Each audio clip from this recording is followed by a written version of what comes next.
Are you guys ready for one of our most exciting points in the day, our pitch competition? Wait, okay, you got the message, clearly. Is everybody else ready for the pitch competition? Let's hear it, Lesbians Who Tech. Let's come on. Folks have put a ton of time into these concepts, into their businesses, and they're going to try, well, hold up, I'll wait for everybody. They're gonna try and give you a quick overview. Lesbians Who Tech. Come back, right here, right here. I see you, you see me. There we go. We're using these bad boys. So what we're gonna have is a pitch competition, and we've got some incredible entrepreneurs that are gonna come up here and in 4 minutes time or less, tell you what they are trying to do, what they are solving for, and why they should be the ones that win the $5,000 check that's at the end of the road. Huge stress levels are kind of challenging, but nonetheless, we're expecting incredible stuff. What I'm gonna do is invite up our judges. So I'm gonna ask them to join me up here on the stage as I call their names. First up, we have Mary Grove, who's joining us from Google. Give it up for Mary. There you go. We also have Arjan Dijk. Not gonna make a joke about Arjan's last name. Very happy to have him joining us. We also have Aileen Lee, who's also was actually joining us from Cowboy Ventures. And do we have Ken McNeely as well? Ken McNeely is going to be joining us coming from AT&T. So again, just a quick recap. We're going to have each of these ventures do a quick pitch in 4 minutes or less. As time permits, we will bring all of the competitors back up here so that we can have some Q&A, as time permits. And then from there, we'll give the judges 10 minutes to confer and figure out who's going to be winning that $5,000 check. So we're going to go ahead and get started with our first pitch. And I believe that's going to be Suma from Waddle. Suma, we got you up here. Let's give it up for Suma. Good luck. Thanks.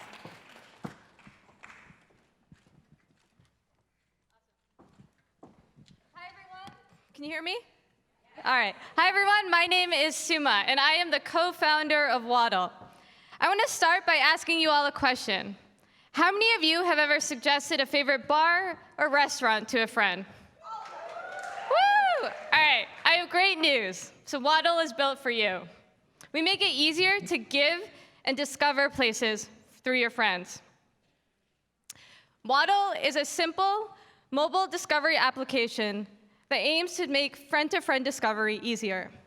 We built Waddle because we feel that one friend recommendation is much more powerful than 1,000 anonymous reviews. And that way, we're kind of like a Yelp you can actually trust. So let's take a look at how one of us might use Waddle. You might recognize Dee here. She's an SF native. She's a single queer woman, and like many of you, she's looking for love. She thinks she's found her mate in some gal named Kristen, I think. So the key question here is, where do they go on their first date? Dee doesn't want to mess this up. She would love to ask all of her friends individually where to go, but who has time for that? So she opts for something that is much more efficient, but just as trustworthy and intimate. She waddles it. She can get onto Waddle and search for a cool date spot. Right here in the Discovery tab, she looks for places near her, and what pops up is a comprehensive list of places her friends have rated and reviewed. Ryoko looks like pretty fun, has an average rating of 5, so she pops in to learn for more. She can even read an in-depth review from her friend Corinne. It looks like a fantastic place, so Dee and Kristen go off and start beginning to fall in love. Now, when Dee gets home, she really wants to capture this memory. So she rates it 5 stars, pops in a beautiful picture, writes a review, and she's created her first Waddle footprint. For good measure, because she likes to help her friends, she decides to suggest it to a friend, via text this time, so that her friend Anuva can go there the following week.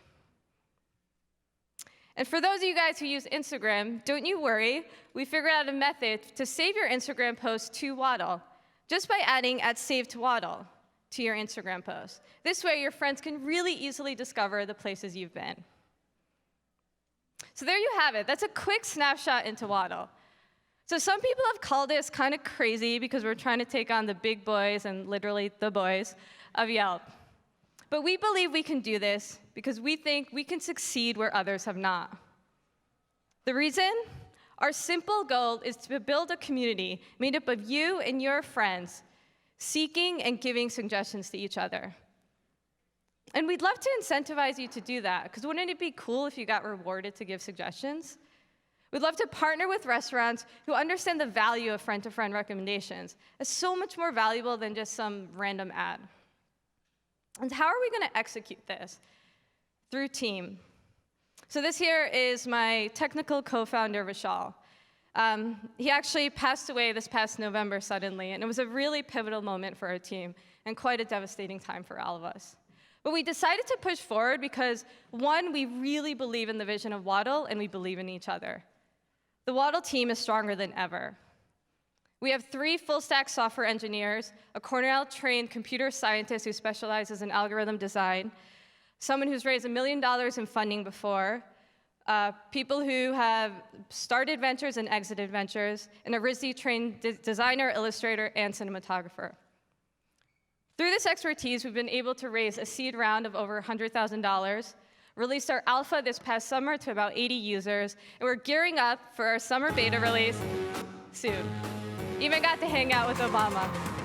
I have one last call to action for you guys, which is I'd love for you guys to join the Waddle community right now. So please take out your phones if you have them, and go to gowaddle.com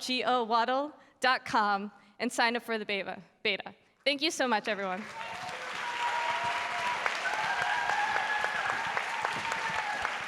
Next up, we have Maureen from Mind Monk. Come on up.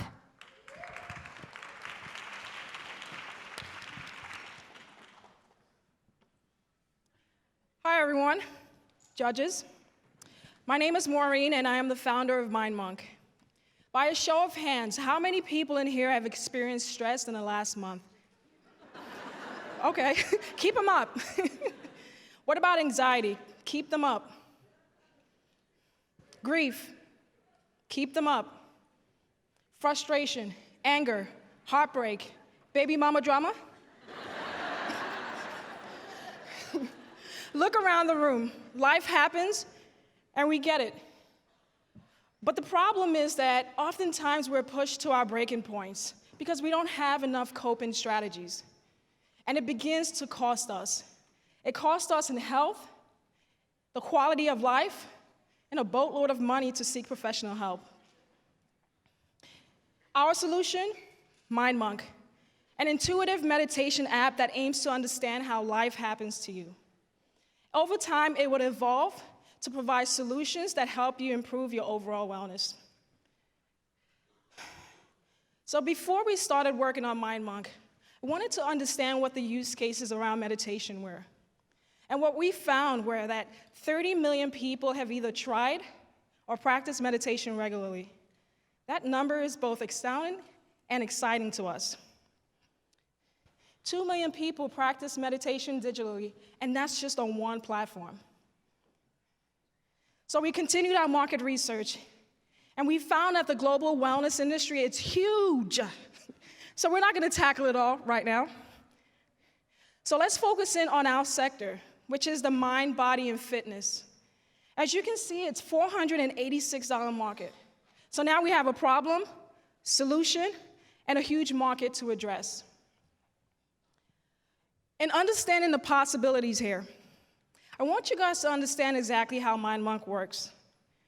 Users begin by selecting their pain points. Mind Monk will respond and deliver specially curated meditation experiences to target that specific pain point. The user gets the meditation experience, feels better, and is done. But our technology is just beginning.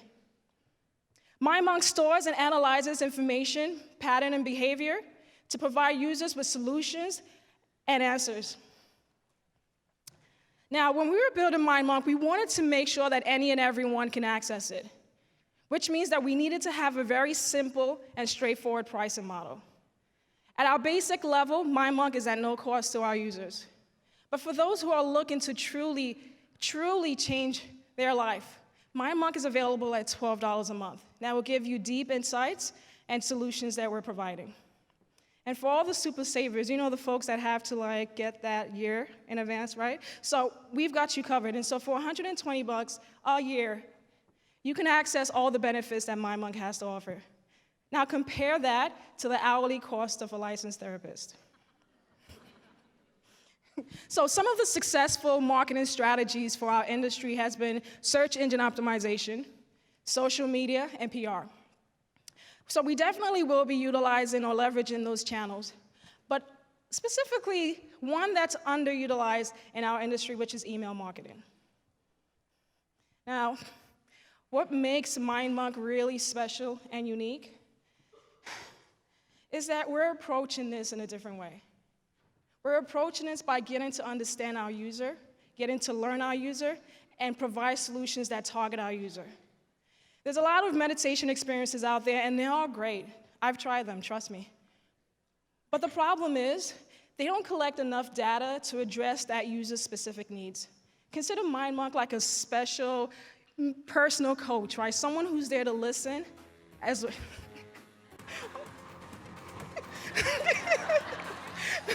All right, so final ask.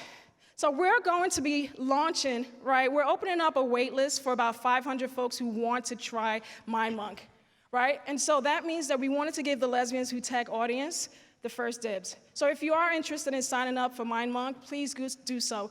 You know, you don't have to do it now, but just make sure at some point you pull out your phones, go to MindMonk, and sign up to be a beta user. Thank you. All right. Check. Next up, we got Yang from Bridge.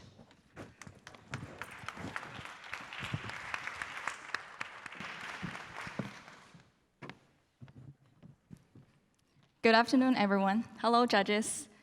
Hi, my name is Olivia Yang Zhao. I'm the co-founder and CEO of Bridge.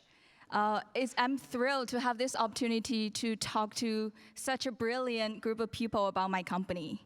So since we're at Lesbian Who Tech Conference, I would assume that everyone here knows about computers and smartphones.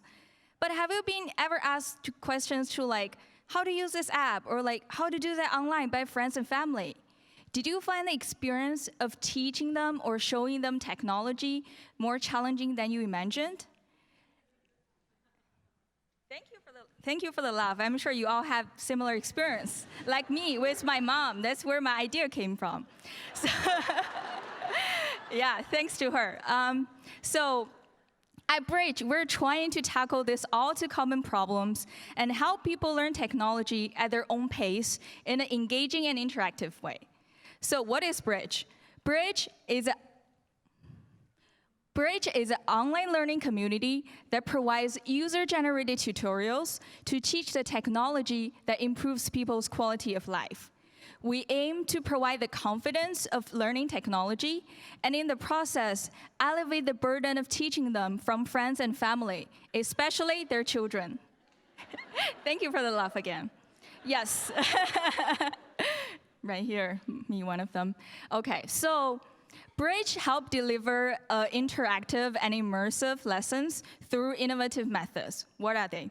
So first, we provide a web plugin that once installed will not only work through the lessons, but actually perform actions on the user browser. Accompanying with videos, Bridge will provide a powerful learning tool. Imagine if you want to learn how to write an email. Bridge will actually open the Gmail website, launch the Gmail, click through the menu, and actually open the email writing window for you. Secondly, we want to offer an open marketplace for users to look for online or in-person assistance on a pay-per-use basis for those tough technical challenges. Finally, we want to improve the peer-to-peer knowledge sharing by having user-generated content and product champion to help with the peer-to-peer sharing. Because who can better relate to our users than their Bridge learning buddies? So, on-demand technology support is a huge market. In 2014, total sales of consumer product in the United States alone is $167 billion. Among those buyers, 49% of them said they had problem with computers and phones or tablets. Those numbers translate into an annual revenue of $8 billion in on-demand tech support. I'm very fortunate to have a great founding team. My co-founder Eric and I are both MBA students with engineer background and previous entrepreneurship experience. We also have a great, strong advising team with over 15 years experience in VC, education, and entrepreneurship space. We also have 2 interns who help us build our product to make the vision a reality. So we spent the past few months talking to customers and truly understand their needs. We also partnered with a nonprofit education technology center to help build our concept and test it. So we have been working on building the first prototype in anticipation of a soft launch in May. But we need your help. We need the funding to bring our product to market and recruit more talented people. So I here sincerely hope you can join me with a vision to, oh, wow. So I sincerely hope you can join me with a vision to help millions of people with the help of technology. Thank you. Check, check. All right, next up, Sharifa, who's going to be talking about Bright Day.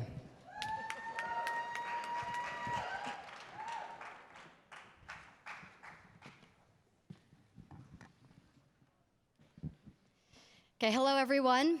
My name is Sharifa, and I am the co-founder and CEO of Bright Day. So I spent about 8 years in consulting, and I worked specifically with technology companies. Then I moved in-house to a payments company, and the company was bought in the fall by PayPal. And something that I learned, both in consulting and in technology, is that people drink a lot. So if I could just see a quick show of hands, who in this audience has ever been hungover? Okay. Okay.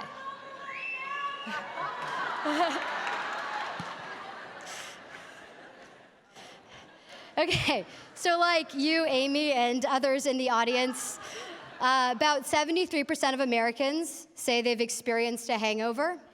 And in a report from the Washington Post, about the top 30% of Americans consume on average 4 drinks per day. Yeah. I know, it's depressingly high. So a lot of people think hangovers are due to dehydration, and that is a component of it. But perhaps a larger part has to do with our body's inability to process alcohol.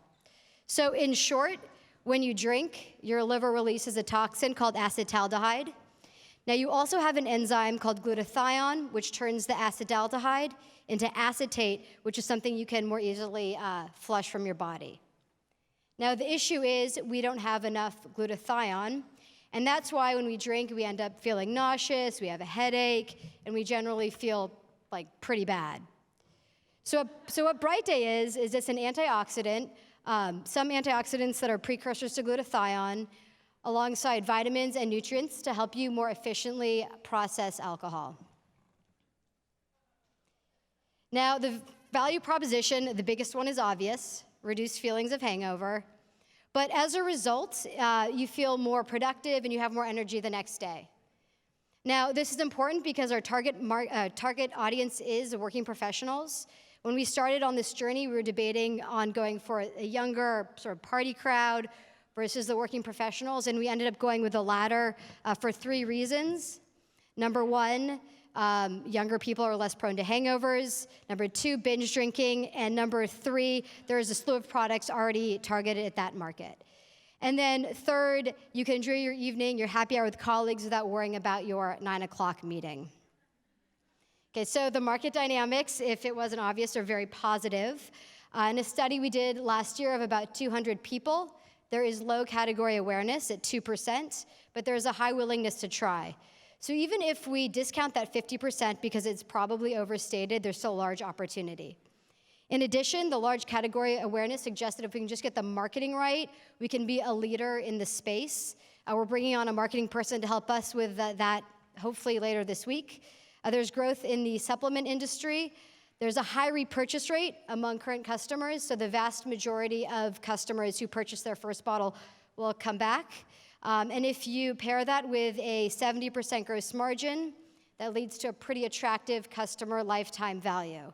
And then finally, the business model is quite scalable. We have a fulfillment company in Michigan that sends directly to the consumer.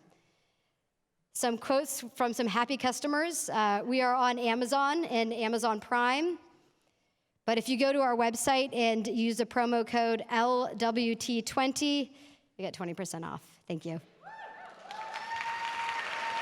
Check, check, check. Last but not least, Mandy to talk about Cleanify.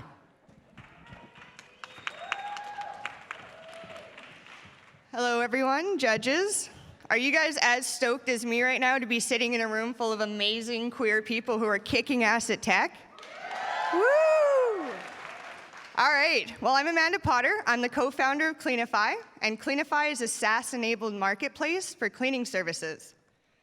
Now, this time last year, we announced a $2 million run rate, and today I'm really excited to announce that we have 6 times this, to a $12 million run rate, doing $1 million a month in GMV.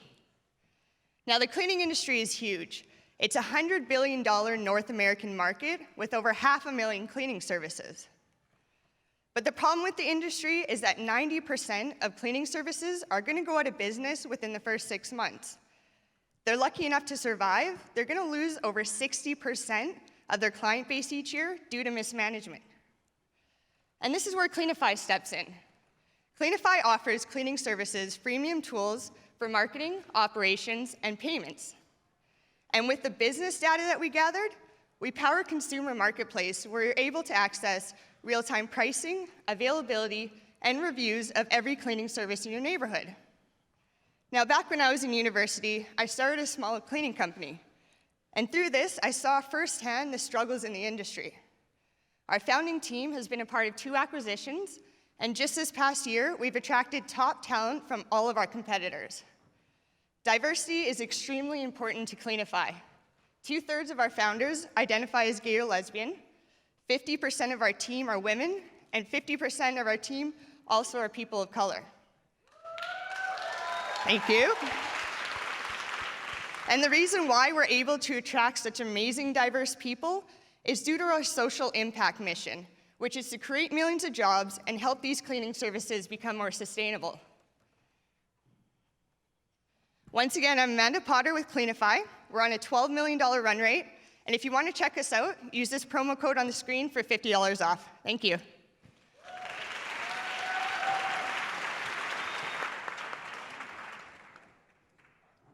All right. So I'm going to invite all of the pitch competition participants to come back up here on stage. We're going to go ahead and shift in to Q&A. You guys can come on a little bit closer. The judges, I promise you they don't bite. At least I don't think so. Do you guys remember how much the pitch winner is going to get? Anybody? Anybody? 5,000. We got some listeners up here in the front and the back. Y'all remember? 5,000. All right, word. So we want to make sure that the judges have all the information that they need. And I want to open it up. Do we have the first question? Go for it. We're going to pass the mic there. Great. Well, thank you all very much. Congratulations. You did a tremendous job on all the pitches. Wonderful.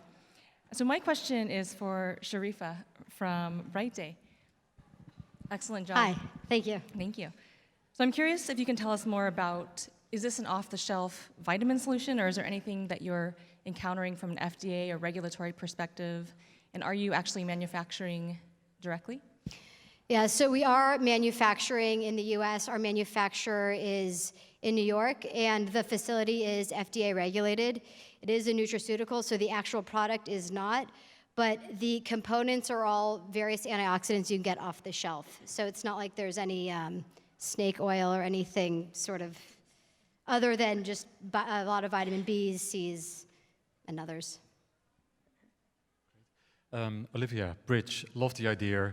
The amount of fights I've had with my mother to get her to use her smartphone well, that you really want to hang up and scream, you know, so I love it. Yes, that's exactly what I experienced. So also I've tried already, and for any of you who work for Microsoft, I tried to get her off Word into Google Docs, and it has been a complete, you know, failure. But how do you overcome, you think, tech phobia? Because I think a lot of the people will actually not even go online to learn. So how do you get people to really, engage with your company? Because they might even be a little bit tech phobic.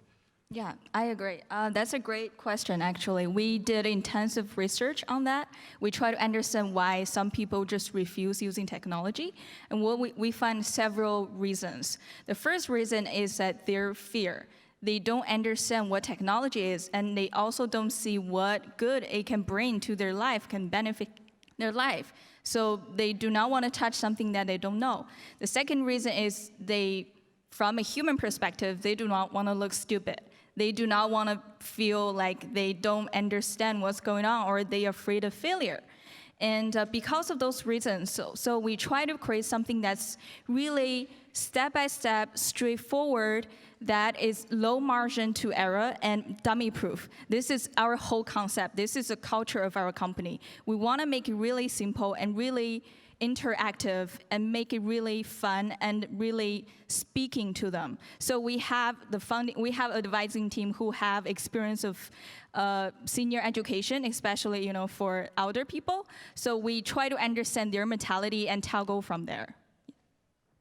So I have a quick question for each of you, which is, are you interested in raising money? If so, how much do you want to raise? How long will it last you? And what are the key milestones ahead for you in terms of, before your next raise, what do you think are the key metrics you need to hit, if you can each hit them very quickly? Yes, so for my company, we did a quick business model, calculation of financial model, and we would prefer to raise about $160K for the seed round to be able to support the equipment and get the people and to use the money for marketing. So these money should run for about 18 months if we plan it correctly, yes. Let's hear from each of you guys. Go for it. Hi. So right now, we do have angel funding, so we're not raising at this moment. What we'd like to do is, once we launch the beta and wrap some analytics around that and understand kind of our user acquisition and how much we're getting, I think our next round that we would like to raise is around 400,000. And runway would probably be a couple of years for that. So we're looking to raise about 250,000, and that's to support headcount and marketing.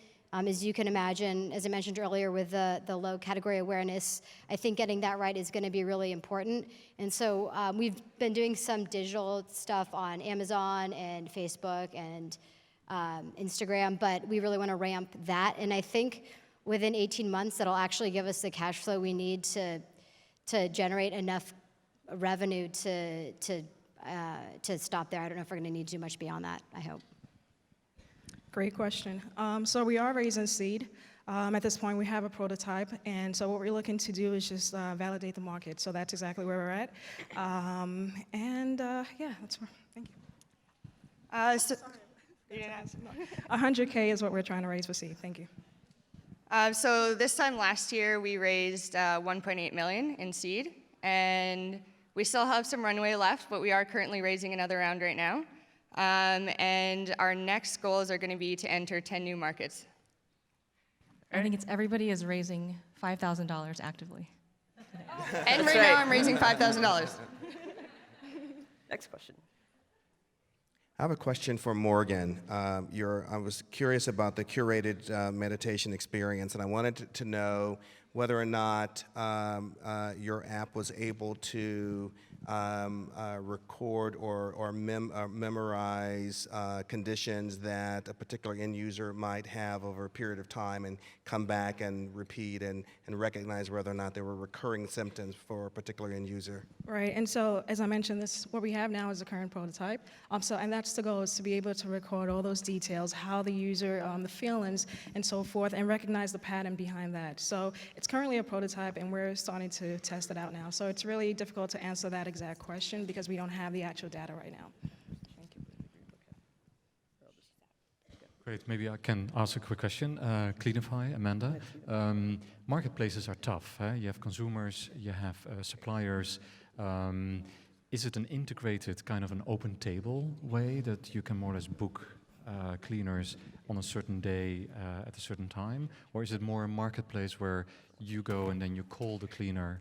I didn't really understand that. So is it really an integrated experience? Yeah, so when you go to cleanify.com, you're going to see real-time pricing, availability, and reviews of every single cleaning service in your neighborhood. And you're going to be able to, at that point, when you choose the one that's right for you, we also give you recommendations based on the type of service you're looking for. But you can book everything directly online within 30 seconds. Thanks. Great. So I think we have time for one more question. I have a question for Suma from Waddle. So thanks for the great presentation. I noticed that you had the Facebook login as for the app. Is that the primary social graph that you're using as part one? And part two is, since you've launched the alpha, can you tell us more about your strategy for going to market for the beta? Yeah, definitely. So in terms of the first question, yes, we do plan to use the Facebook social graph to attract our first users. Ultimately, maybe sign in through email, things like that. But we thought, to simplify features, Facebook login is pretty key. One of the learnings that we found from our alpha is to enable better discovery. So we added a feature there. In terms of our launch, we're executing a strategy that is based on communities like this. So, using kind of the Facebook model of people get onto a site if they have 7 friends on it, right? And starting to slowly build a community around that. And we're also engaging with growth hackers to sort of do growth hacking strategies. We have launched our blog officially as of today, actually. So we're going to getting a lot of great content, really fun content from various writers around the blogosphere. So, getting the word out and slowly starting to build a community. Awesome. Well, thank you all for some great questions and some great answers. Let's give a round of applause to the pitch competition participants and our judges. I'm going to go ahead and invite our participants to make their way down to some comfy seats. And for our judges, for you guys, you're going to have 10 minutes to exit stage and make your way out into the lobby with Sarah Sperling to debate and determine who's going to be the winner. But again, hand clap for you all. Nice work. We've had our judges rejoin us. I want to invite Leanne Pittsford back up here because she's going to present the check of $5,000, courtesy of Wells Fargo, to the pitch competition winner. You guys like the pitches? Yeah? That was pretty amazing. So this is Susan from Wells Fargo, the sponsor of the pitch. Hi. I'd like to congratulate all of today's contestants and every entrepreneur, as well as their supportive spouses and friends here today. I'm proud to work for Wells Fargo, and Wells is proud to serve 1 out of every 10 small businesses in the U.S. We take our commitment to working with a diverse group of business owners to heart. Wells Fargo's dedication to our community, the LGBT community, goes back nearly 30 years.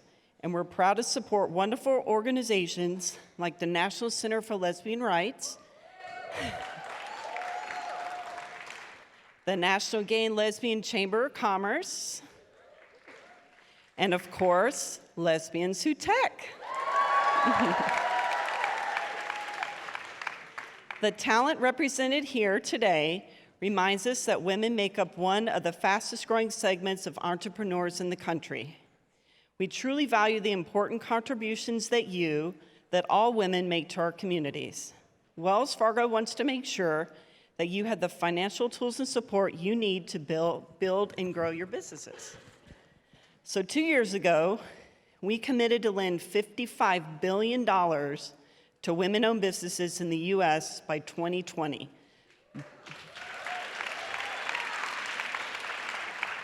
That's a goal we've been building on for 2 decades. Not only are we on our way to achieving that milestone, but I'm excited to announce that we're actually ahead of schedule. Since we made that promise way back in 1995, Wells Fargo has loaned more than $49 billion to female entrepreneurs.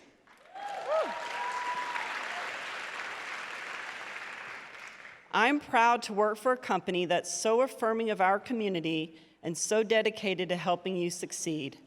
Thank you to all the leaders here today for the courage and perseverance you show every day by growing your companies and contributing to our community. Now, let's announce the winner of the competition and present that check. And let's welcome all of the pitch speakers on stage. Let's get all of you back on stage. And I'm going to find out from the judges. And whisper. You want to? Yeah, come on.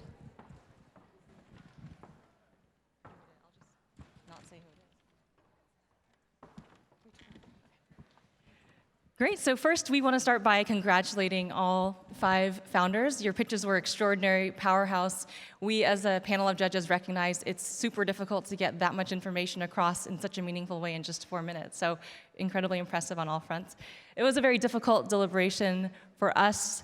The company who stood out the most really began by doing a great job talking about the addressable market, the technology that's solving that solution, and lastly, what really impressed us was her articulation of the company's values and the culture and living and breathing those values front and center every day. So I will hand it over to Leanne. Can we do a little drum roll? The winner of this year's pitch competition is Cleanify.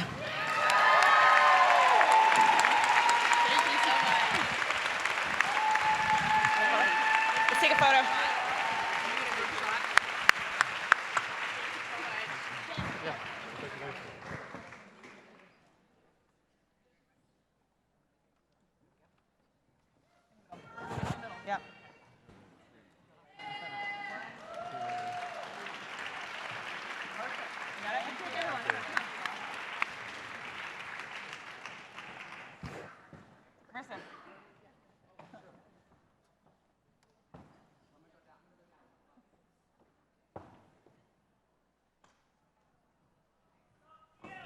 It's not awkward at all. This is a great moment for everyone. Give another high five if you're bored. All right. Thank you, guys. Thank you. Thank you. Woo.